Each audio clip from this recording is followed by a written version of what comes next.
So let's think about what it would look like if there were no Electoral College.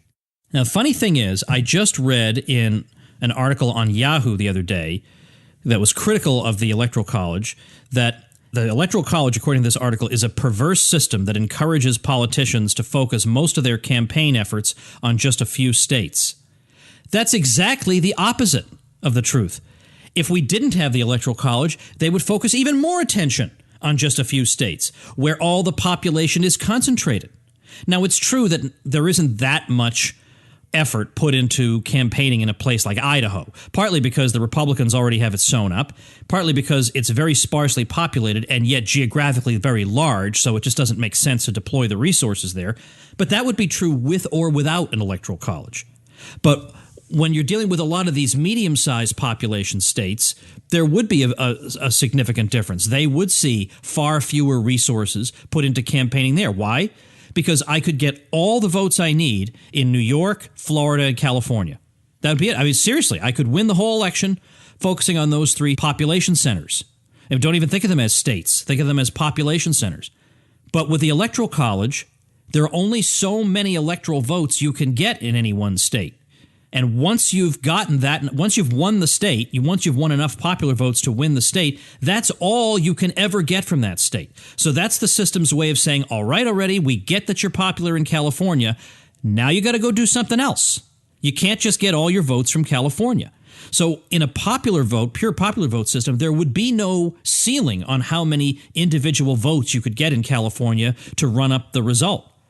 But with the Electoral College, there is a ceiling of electoral votes, which says, now go campaign somewhere else. So the Yahoo article had it exactly backward. So what we need to also bear in mind is that the United States was organized as a collection of societies. That's why in the Constitution, the United States is referred to in the plural, not in the singular. The United States are. And the Electoral College is based on this idea that what we have is not an undifferentiated mass of individuals. That would make us just like every other country in the world. What we have instead is a collection of societies. And each of these societies has its own quirks, its own peculiar characteristics, its own visions of excellence, its own ideals that it wants to uphold. And the idea is that we want to see how many of those societies these candidates can win. Now, granted, it's not purely a let's see how many states you win, because we do weight it to some degree in favor of population, but not entirely. If we did that entirely, it would be a pure popular vote.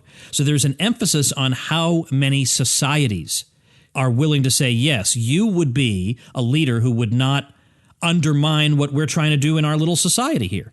That's what we're all about, local self-government. So which leader is going to do the least damage to local self-government in our little place? That's ultimately where we're going here. And the analogy I've given is to say that what we should want is just a pure popular vote. Well, first of all, it's totally at odds with what the United States is supposed to be. I know it's not at odds with what you learned in fourth grade, but that's because your fourth grade class sucked. All right, they were teaching you BS. America is supposed to be a collection of societies.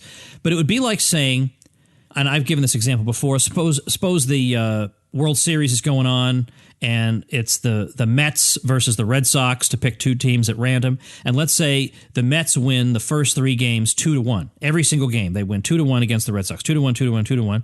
Then the Red Sox win the next three games 8-0, 8-0, 8-0.